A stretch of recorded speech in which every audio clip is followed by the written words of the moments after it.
डुबो दिया था।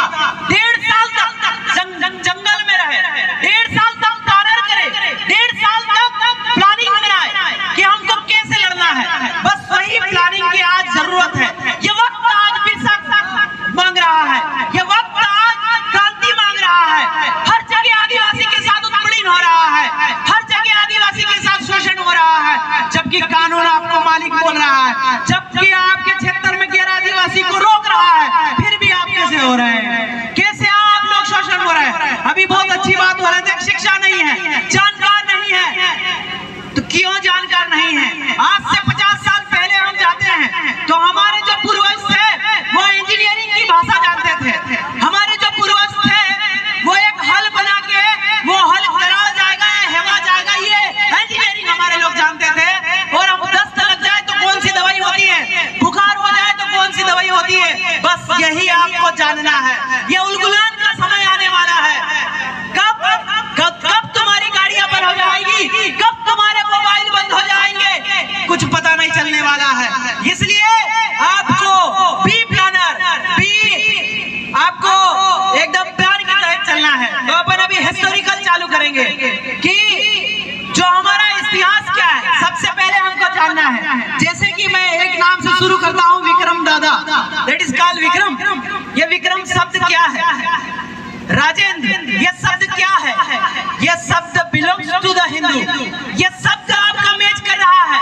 आप एक शब्दों पे जाते हैं, आपका देखिए दाऊद, दाऊद शब्द कहाँ मिलता है? ईसाई में। डेविड ईसाई में। आपका सलीम मुसलमान में। हिंदू में जाएंगे प्रकाश मिल जाएगा, विक्रम मिल जाएगा, राजेंद्र मिल जाएगा। ये सब आपका हिंदुत्व नाम है। आपका नामकरण कैसे खत्म हो गया? आज से 50 साल पहले जाइए और देखिए, जस्ट विचार कर रहे, कोई स्पीच नहीं दे रहा हूँ। आज से 50 साल पहले दीजिए, अगर आप राष्ट्रपति कार्यालय में जाते हैं, व्हाट इज योर नेम, तो हमारे बाप दादा बोलते थे माय नेम इज गड़िया, हमारा नाम गड़िया। ये पहचान थी, ये सब नामकरण था। इस नाम को जानबूझकर इन लोगों ने नीचा दिखाने का काम किया। गड़िया, ये कैसा नाम है? रमतू, ये कैसा नाम है? चंपा, चंपा बिरसा मुंडा की बहन का भी नाम था। चंपा, ये कैसा नाम है? थावरी, ये कैसा? ये इनको जानबूझकर स्कूल में पढ़ाने वाले शिक्षक इन्होंने नीचा दिखाया। जैसे हम एडमिशन लेने जाते थे, वहाँ के जो शिक्षक है वो क्या बोलते थे? आपका ये थावरी, ये कैसा नाम है? मजाक बनाया जाता था। अभी भी यही है। गड़िया, ये कौन सा नाम है?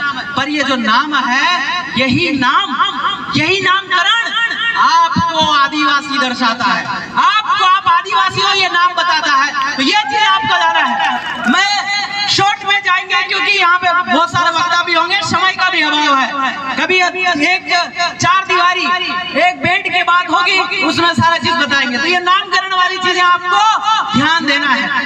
उदाहरण देख लीजिए, आज से अपने पापा को छोड़ दीजिए, पापा की पहली वाली पीढ़ी, दादाजी की पीढ़ी, आपने देखा है, मेरे दादा का नाम था हरजी, हुरजी, दादी का नाम था रखली, हकरी। ये नाम क्या हिंदू से मिलते हैं? किसी बनियों की माँ का नाम है क्या? किसी ब्राह्मण की माँ का नाम है क्या? किसी ईसाई की माँ का नाम है क्या? किसी मुसलमान की माँ का नाम है क्या? तो ये भेद आपको करना है। धर्म कर्म अगर जुदा जुदा है तो ही आप इस धरती के मालिक और आदिवासी कहलाएंगे। अन्यथा आप अगर राष्ट्रपति कार्यालय में जाएंगे तो वो यही पूछेगा, पीए क्या पूछेगा, व्हाट इज योर नेम, तो बोलेंगे माय नेम इज विक्रम, तो बोलेगा this is belongs to the Hindu, ये हिंदू से संबंधित है। पर अगर अप टू डेट अगर होकर जाएंगे और राष्ट्रपति कार्यालय में कहेंगे व्हाट इज योर नेम, तो आप कहेंगे माय नेम इज गड़िया, देन वो पीए समझ जाएगा कि ये आदिवासी आया है और इस देश का मालिक आया है। तो ये नामकरण आपको, ये पहला होमवर्क है आपका। यहाँ पीछे बेटा भाई का भी होमवर्क है। आपका काम है कि आज से 50 साल पहले जो हमारे नामकरण थे वो सुरक्षित रखिए, वही आपका एक बुकलेट बनाइए, वो सारा चीजें चलने दीजिए। अब अपन आते हैं कि आपका कानून, एक आपकी हिस्ट्री पे जाते हैं। एकाकार, अच्छा ये बताइए, बहुत सारे बुजुर्ग लोग अगर नहीं है, एकाकार शब्द सुना है? एकाकार नहीं सुना है? महाप्रलय, पूरी पृथ्वी पे पानी हो गया था। ये धरती टोटल 9 खंड धरती है। पेंजिया सिद्धांत, बिग बैंग सिद्धांत, आपका टोटल धरती 9 खंड है। 4 खंड नारेशिया, 5 खंड गंडोद्वीप, गोंडवाना है। गोंडवाना जो एडियस ने नाम रखा था, वही वहां से संस्कृति चलती आई है। उस जो 4 खंड धरती से इधर आया वो कौन हुआ? गैर आदिवासी। वही जो झारखंड धरती से इधर नीचे आया है, उसी को भगाने के लिए हमारी जो क्रांति आज जय जोहार और जय बिरसा बोलने के लिए चल पड़ी है। उनको भगाना ही हमारा अंतिम लक्ष्य है, ये सोच के आप चलिए।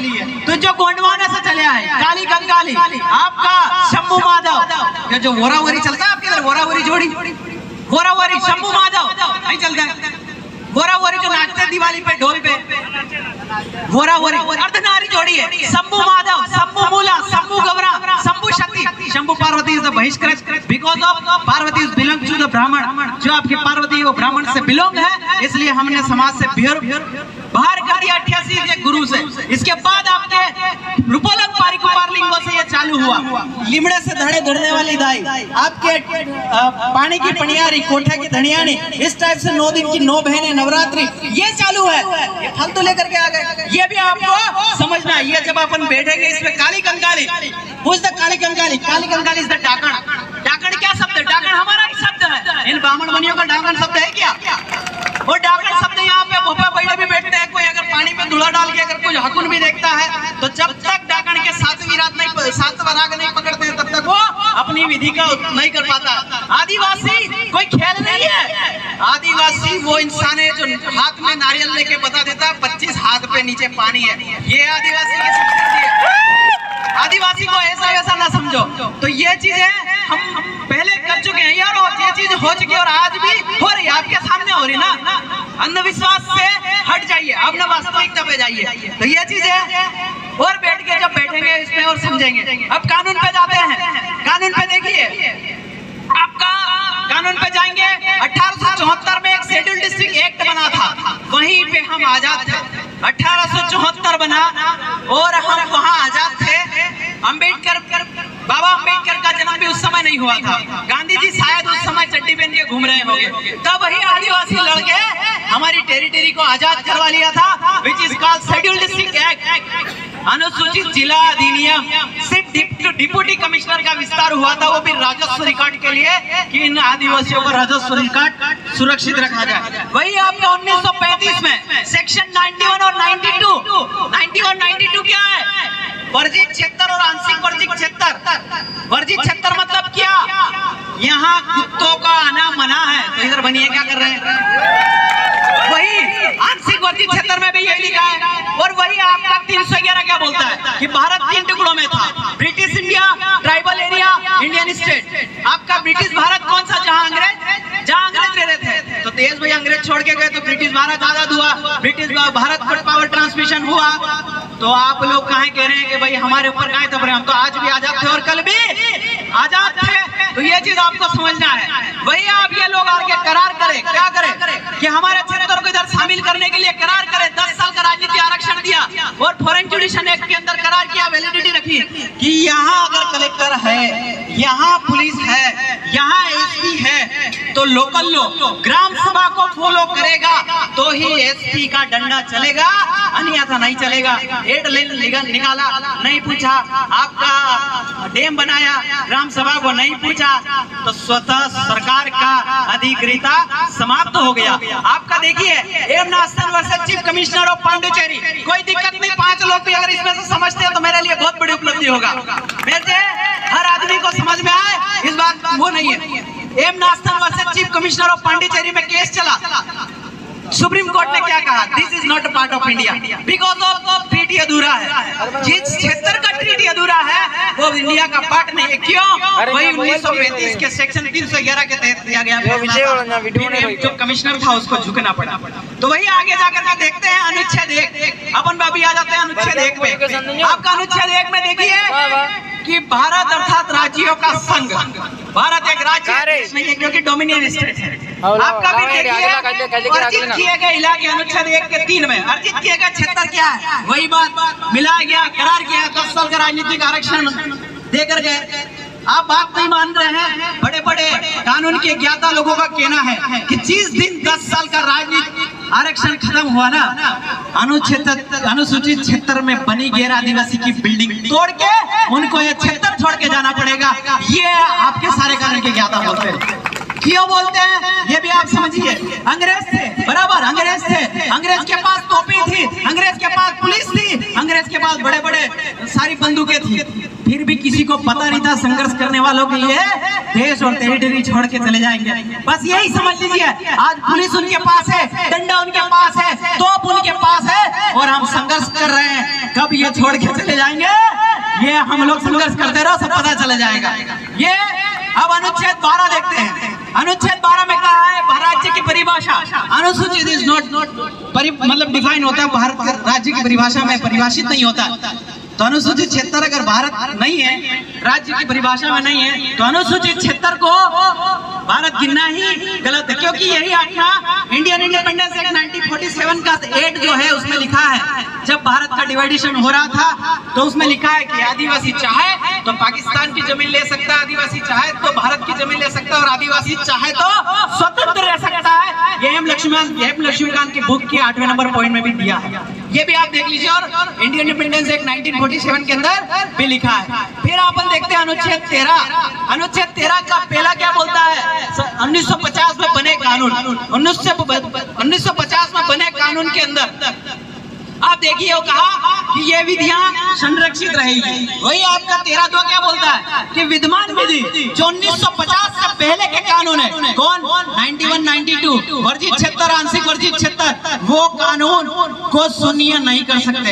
अगर संशोधित करेंगे तो अगर कोई विरोध कर देगा तो शून्य हो जाएगा। वही 1927 का वन अधिकार कानून, इससे पहले जंगलात थी क्या, एक आर्टिकल लगा के पूछना अनुसूचित क्षेत्र में 1950 से पहले जंगलात का बाप कौन था, वो नहीं बता पाएंगे क्योंकि जंगलात यहाँ थे ही नहीं।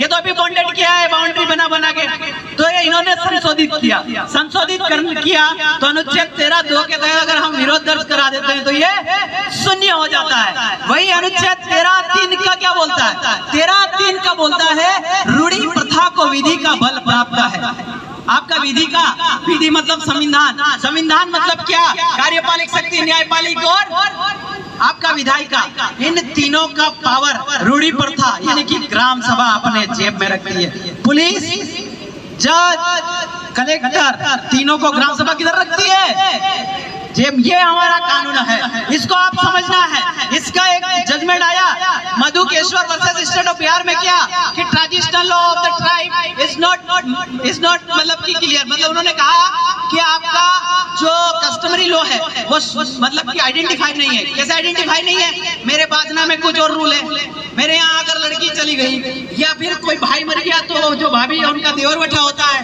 कहीं क्या होता है वो मेरे बाजना में अलग है, आपके बदनावर और बोरदा बोरदी में अलग है। तो कोर्ट को यह मालूम नहीं है कि बाजना वाले आदिवासी का क्या रूल है और बदनावर वाले आदिवासी का क्या रूल है, इसलिए उसने ईसाई के दिया कि रूढ़ी प्रथा को विधि का बल है, विधि को बल है। यही आपका एक जजमेंट इसमें आया था कुदरती व्यवहार को लेकर के कि एक नाबालिग लड़की की शादी हो गई, तो मैं ये नहीं कहता कि नाबालिग, उसमें नाबालिग लड़की की शादी हुई थी, लड़का लड़की की, तो हमारे ग्राम सभा ने ये कहा कि हमने हमारी उम्र में नाबालिग बच्चों की शादी होते हुए हमारे बाप दादा के समक्ष हमने देखी है, अर्थात ये शादी हम लोग इजाजत करते हैं। तो कोर्ट ने कह दिया कि रूढ़ी प्रथा को विधि का बल है, ग्राम सभा ने कह दिया, मतलब हो गया।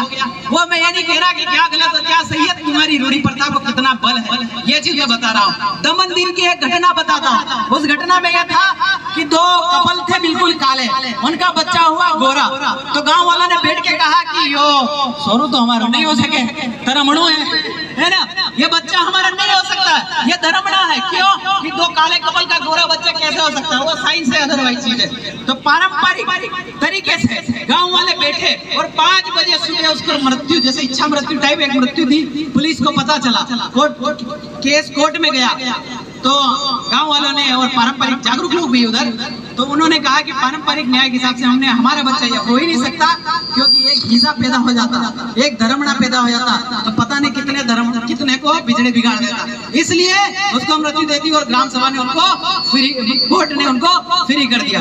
अब आगे आते हैं अनुच्छेद 19। अनुच्छेद 19 में क्या है, बोलने की आजादी, बोलने की आजादी, घूमने की आजादी, व्यापार करने की आजादी, बस जाने की आजादी। आजादी। वही 5 और 6 में क्या कहता कि इधर अनुसूचित जहाँ विद्यमान विधि अधिरोपित करती है, उधर ये व्यापार करने की आजादी, घूमने की आजादी, बस जाने की आजादी लागू नहीं है। तो भाई तुम रतलाम और झाबुआ में क्यों बसे हैं, क्यों व्यापार कर रहे हैं? यह सवाल है कलेक्टर के समक्ष सवाल करने का। अनुच्छेद 19(5)(6) लिख लेने का। फिर अपन आगे देखते हैं अनुच्छेद 53, अनुच्छेद 52, भारत का एक राष्ट्रपति होगा संघ की संपूर्ण कार्यपालिक शक्ति राष्ट्रपति में निहित होगी। और फिर 3 में क्या बोलता है कि इस अनुच्छेद की कोई भी बात विद्यमान विधि को प्रभावित करने वाली नहीं समझी जाएगी। क्या मतलब हुआ इसका?